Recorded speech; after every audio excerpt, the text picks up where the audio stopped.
100 years ago, almost no one even imagined that a human being could fly as high as the stratosphere. The idea of a machine carrying someone 10 miles above the Earth was pure science fiction, and the concept of enemy aircraft battling at this altitude would have been sacrilege. This space was considered the sacred realm of God.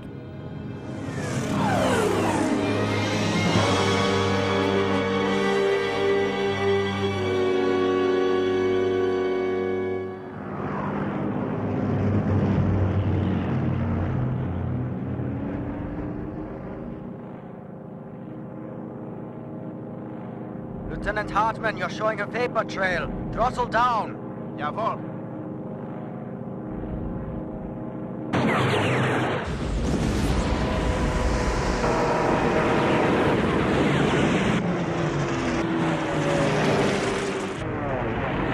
Hartman, get out of there! The canopy is jammed. I cannot eject.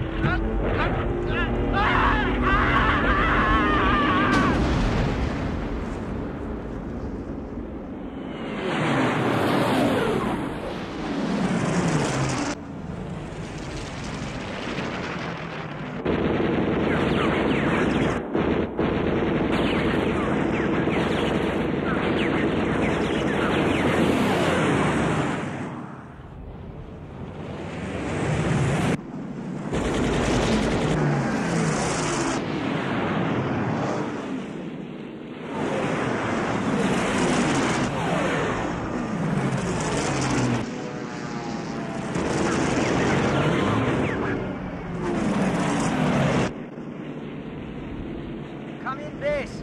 This is Linders. I'm above Lake Manha.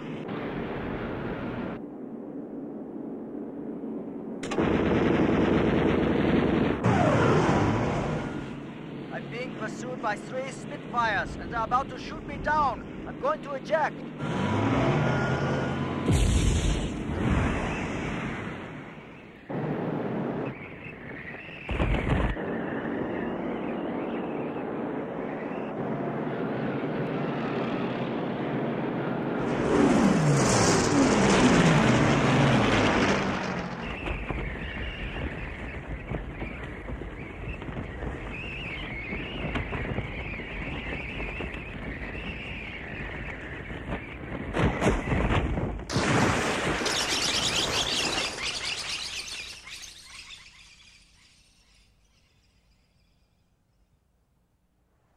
My name is Erhard von Linders.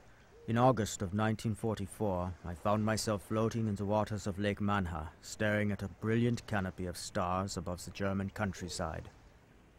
As I lay there, I thought of how close I had come to dying, and struggled to make sense of my life as a German fighter pilot.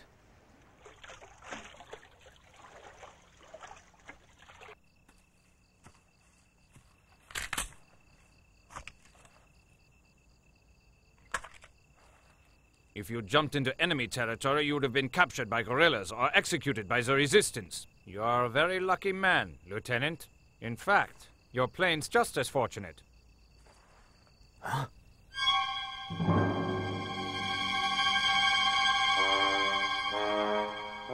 It's amazing!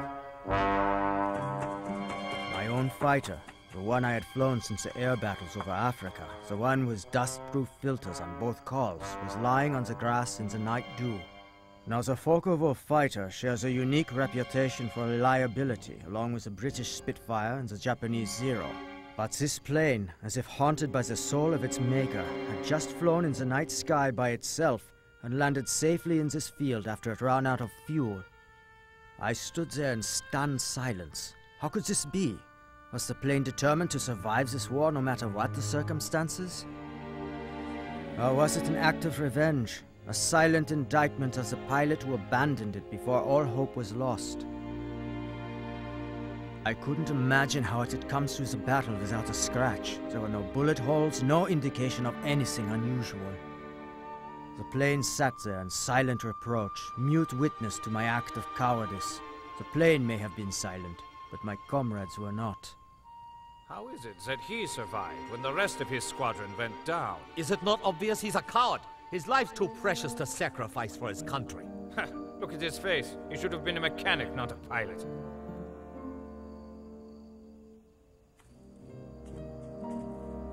I turned and walked away. Explanations were useless. I had been branded a coward, a pilot who gave up his plane in the face of hostile fire. I was no longer an honorable member of the Luftwaffe. It would have been better if I had died in battle. At least my reputation would have been intact, even if I wasn't around to enjoy the glory.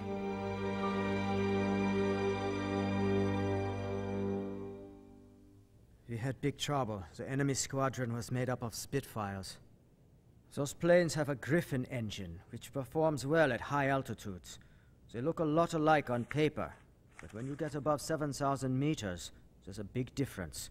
The Focke-Wulf is a lot more sluggish. It's affected by the drop in oxygen levels. On top of that, the British radar system provides pinpoint accuracy for their wing gunners. Are you suggesting our great Focke-Wulf is an inadequate weapon for the Luftwaffe? No, you misunderstand the point I'm trying to make. The Focke is a great plane. But it has its weaknesses. In high altitudes, it operates at a disadvantage. Knowing its capability, you wouldn't send it out on nighttime scouting missions. That would be an insult to the plane. It would be like sending a knight on horseback to fight in the ocean. That's all I'm saying. I would have court-martialed you if it wasn't for your spotless fighting record. What's that? A test flight of a V-2 rocket. A long-range offensive missile? The first offensive missile ever developed for war. We expect it to be the key to our victory. What an awful weapon. Human beings should have stopped developing weapons centuries ago when they were fighting with just sticks and rocks. Too late now. What's done can't be undone, so we're forced to move ahead. I'm going to give you a chance to redeem yourself as a pilot.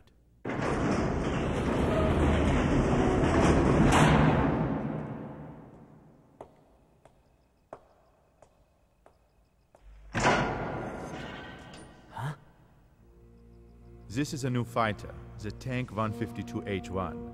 Its prototype is the Focke-Wulf, but its capability is much different. I guess you could call it a rebirth. This is the first completed prototype to be delivered from our factory in Bremen. It flies 760 kilometers per hour at an altitude of 12,500 meters. It has a built-in 30mm cannon and 2 MG-151 machine guns. There's no high-altitude fighters that can match it, with the possible exception of the Messerschmitt jet. However, the jet engine on the Messerschmitt is inferior in both durability and reliability to the UMO 213 engine on this plane. You're flying this new plane on a classified run later tonight. Your mission is to escort that plane to Peenemünde. It's a B-17 we seized when it made an emergency landing. It will be carrying something important to the war effort. What something? Something top secret. Just do your job as an escort. Departure time is 2300. It's a critical mission. Failure's not an option. Keep sharp.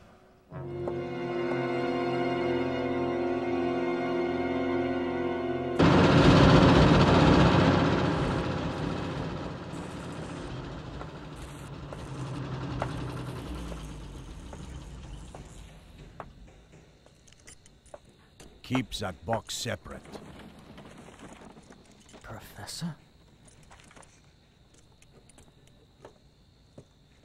Professor Bafstein. It's been a long time. Much too long, in fact. I'm very glad to see you again, my boy. Why are you here, sir? I'm going to Peenemünde with this plane. Does that mean? Yes, my boy. And I'm very relieved to know that you'll be escorting the two of us. Me, of course, and Marlena. Marlena.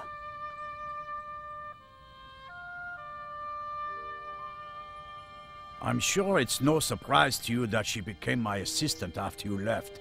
Marlena, you're done for now. Why don't you have a cup of tea before we leave? Take her to the dining room, will you, Lindus? My husband was killed in the Battle of El Alamein. We'd only been together for 6 months. Since then, I've been helping my father with the research. I've thought of you so many times.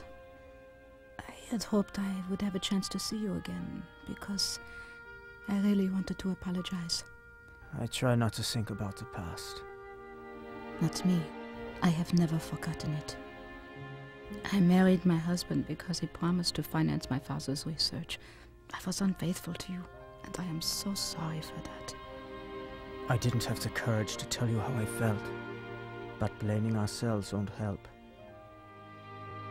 And more than that, it won't bring us back together.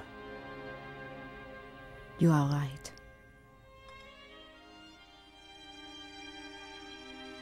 Oh, I have such wonderful memories of that time. It was summer. I was 17 years old, and we rowed a boat together on the Elba River.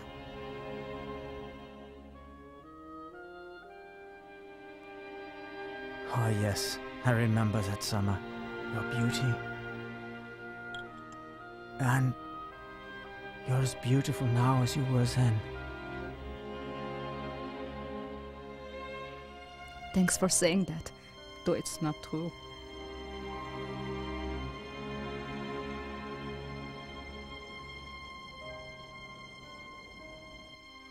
What are you transporting on that plane?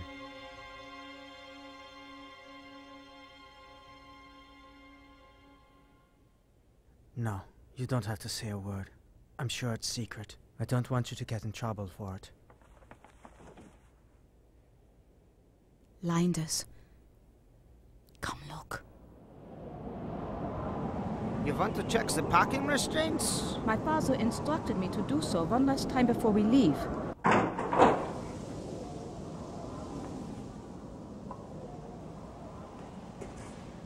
Why are you doing this?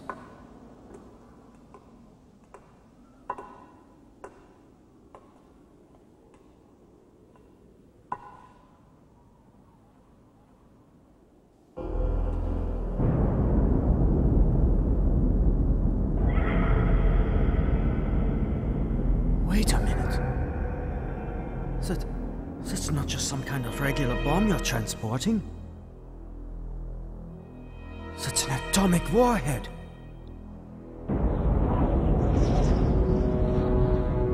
Correct. It is the first one ever built. We didn't have time to test it, but if father's calculations are accurate, it should work. Pinamunda. That must be the base where they're planning to launch. The question is, where's their target? Could be London, could be Washington, could be Moscow. Someplace is going to vanish. How could we? If Germany didn't make this bomb, I assure you someone else would. They are determined to win this war, no matter what the price. You have such little regard for human life! The professor had me research the possible use of atomic weapons as a tool of war. But the effects were so devastating. I never dreamed they'd use it. Father agreed with you. It was unthinkable. He said it was the most destructive force ever developed, and if someone were to use it on human beings, they would be remembered as the worst mass murderers in mankind's history.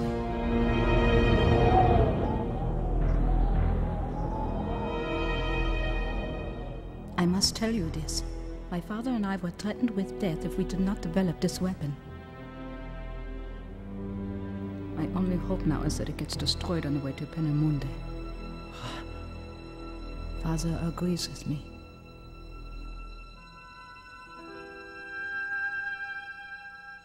If I had wings, I'd fly away and leave all this horror behind.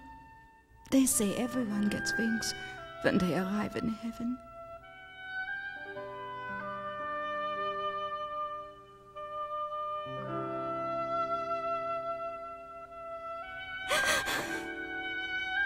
Save us, please. Don't let us become the most despised figures in history. Oh my God. Do you know what you're asking? I can't do this. I'm supposed to protect you, not destroy you.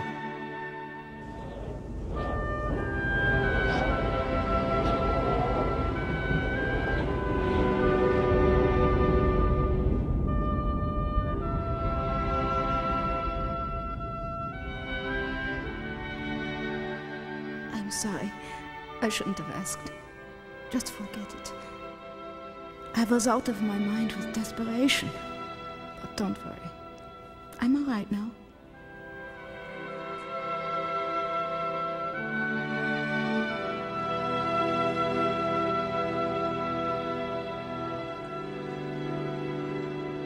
The must be some way to keep that package from arriving in Peenemünde without destroying the people I love.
It won't be long now.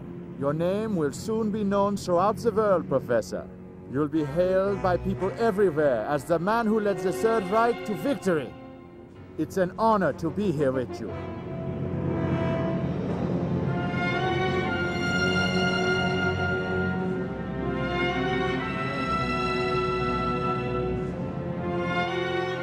We have enemy aircraft at 10 o'clock. Don't worry. Lieutenant Linders is one of our best fighter pilots.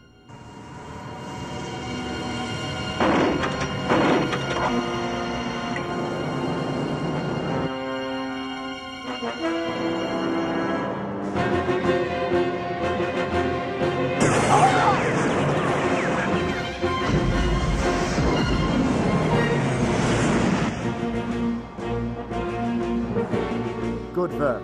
The Tank 152 is performing beautifully.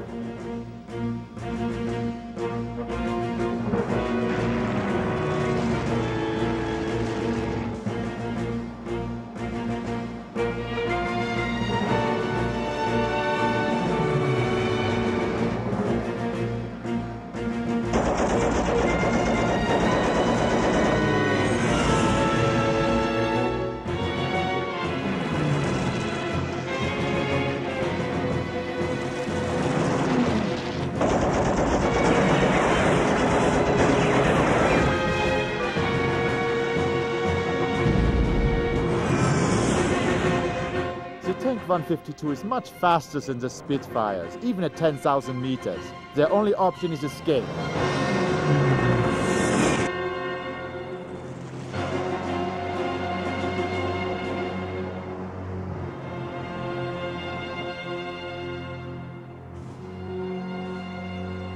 To employ an atomic weapon is unthinkable. It's the most destructive force ever developed, and if someone were to use it on human beings, they would be remembered as the worst mass murderers in mankind's history.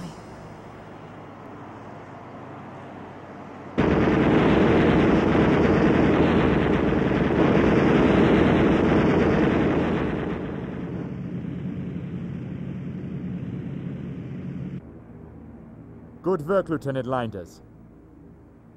We should be arriving in Peenemünde in 15 minutes. Descend to 5,000 meters. Descending, Captain.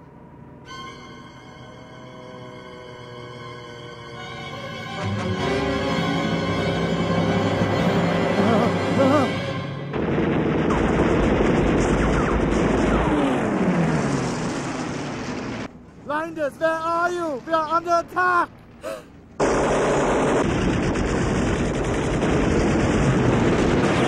Lieutenant Linders, please respond. We are under heavy attack.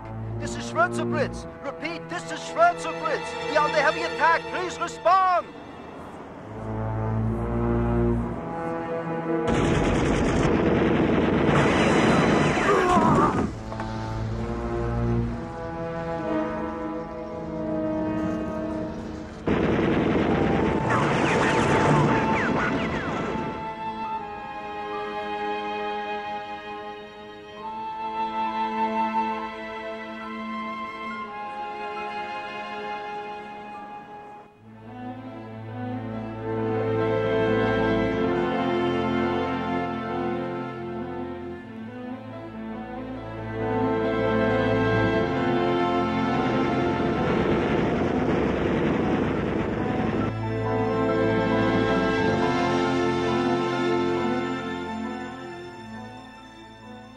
I had wings, I'd fly away and leave all this horror behind.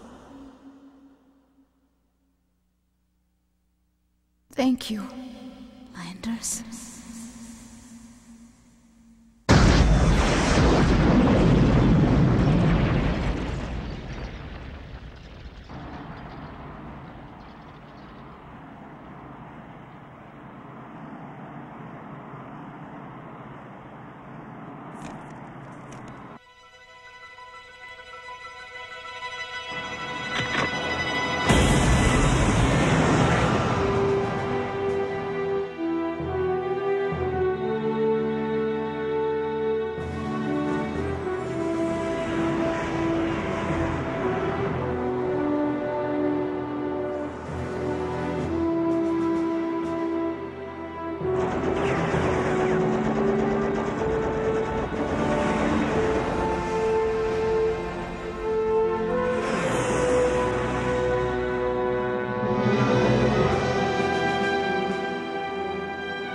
As a result of my failure to protect the B-17, I was branded a coward. They said I'd lost my nerve, that I didn't have the guts to be a fighter pilot anymore. But I don't regret what I have done. Someone had to stop these madmen from taking over the world. My name is Erhard von Leinders. They say I'll carry the burden of this disgrace for the rest of my life. I can live with that.